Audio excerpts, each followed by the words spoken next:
নিখোঁজ সংবাদ। মুর্শিদাবাদের সুতি থানা এলাকার বারঘড়িয়া চৌহুদপুর থেকে নিখোঁজ এক 16 বছরের কিশোর।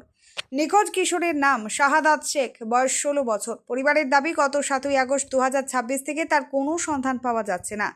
নিখোঁজ হওয়ার সময় শাহাদাতের পরনে ছিল সাদা কালো গেঞ্জি এবং কালো রঙের প্যান্ট। ঘটনায় ইতিমধ্যেই সুতি থানায় নিখোঁজের অভিযোগ দায়ের করা হয়েছে। কিশোরটির সন্ধান পেলে অথবা তার সম্পর্কে কোনো তথ্য জানা থাকলে দ্রুত পরিবারের সঙ্গে যোগাযোগ করার জন্য অনুরোধ করা হচ্ছে। যোগাযোগ নম্বর 8001745286।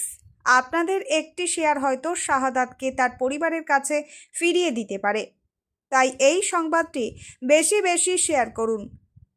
A1 news Bangla. আপনার ছেলে কবে থেকে হারালছে? সকাল থেকে ওই শুক্রবার সকাল 7টার দিক থেকে পাওয়া যাচ্ছে না এখন পর্যন্ত। শুক্রবার মানে শুক্রবার হারিয়েছে, মানে আজকে দুদিন হয়ে গেল। কত তারিখ?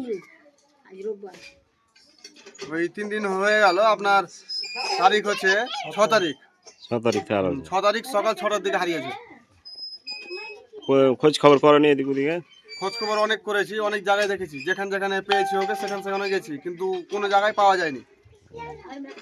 তাই আমরা সাংবাদিককে ডেকেছি, এবার ওরা ব্যবস্থা নেয় একটু কিছু, আর প্রশাসনকেও কত বলবো যে। তো যখন হারায় তখন কি পড়েছিল?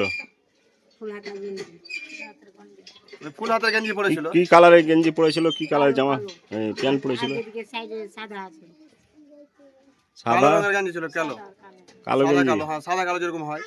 আর প্যান্ট কি কালার ছিল? প্যান্ট পিনে ছিল, এখন ফেলে দিয়েছে, কি ঘাটা তো ফেলে দেয় খুলে। ঠিক আছে।